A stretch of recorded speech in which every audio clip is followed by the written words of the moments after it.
Michael Jackson wasn't just a performer, he was a musical genius. Here are 5 real-life stories that prove it. I mean, we all know the moonwalk, the glove, the jacket. The man was an icon. But what happened behind the scenes, in the studio, when the cameras were off? That's where the real magic, the unbelievable stuff went down. We're talking about a guy who could build a whole song just with his voice. No instruments, no band, just Michael. It's absolutely wild. We've dug up some incredible stories from producers, engineers, and musicians who worked with him. From beatboxing entire demos to his insane perfectionism in the studio, these anecdotes will leave you in awe. Seriously, you think you know Michael Jackson? Get ready, because you're about to see a side of his artistry that is just mind-blowing. It's the kind of stuff that makes you realize he wasn't just making songs, he was building entire worlds with sound. So, grab your popcorn, get comfortable, because this is going to be fun. We're peeling back the curtain on the King of Pop. We're going to explore how he heard music, how he created it, and why his songs are still, to this day, absolute masterpieces. You won't believe some of these studio secrets. I can't wait to share them with you. Let's get into it. Alright, first up, let's talk about how Michael composed.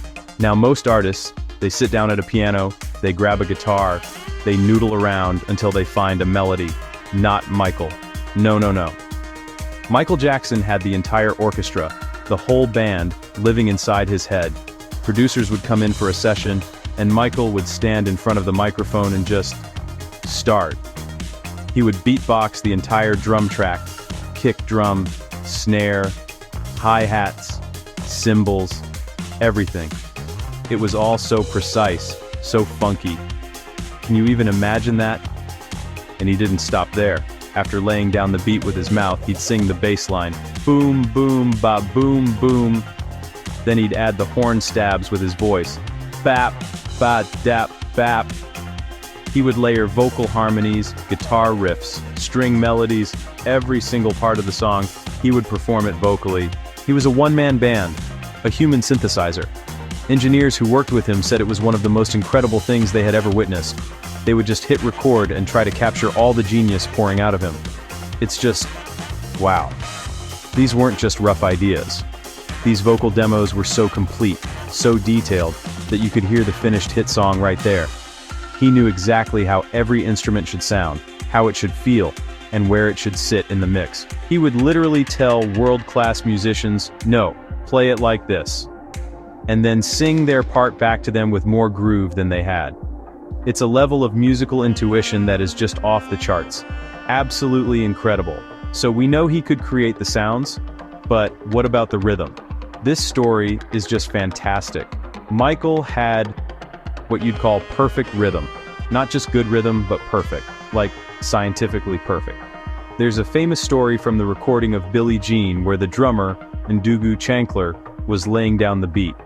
Michael felt it wasn't quite right. He wanted it even tighter, more locked in. So get this, he had the drummer leave the room. Michael went out onto the studio floor. They put microphones on a wooden platform.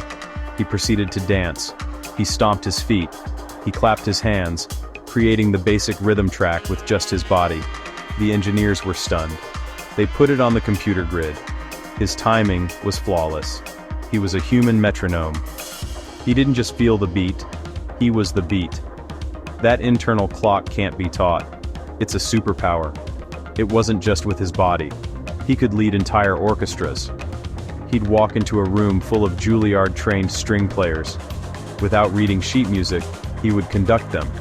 He'd sing the parts to them, showing them the exact emotion and timing he wanted for each swell crescendo. He had absolute pitch. He'd hear one violin slightly out of tune in a sea of 50. You, third row, second chair, you're a little flat.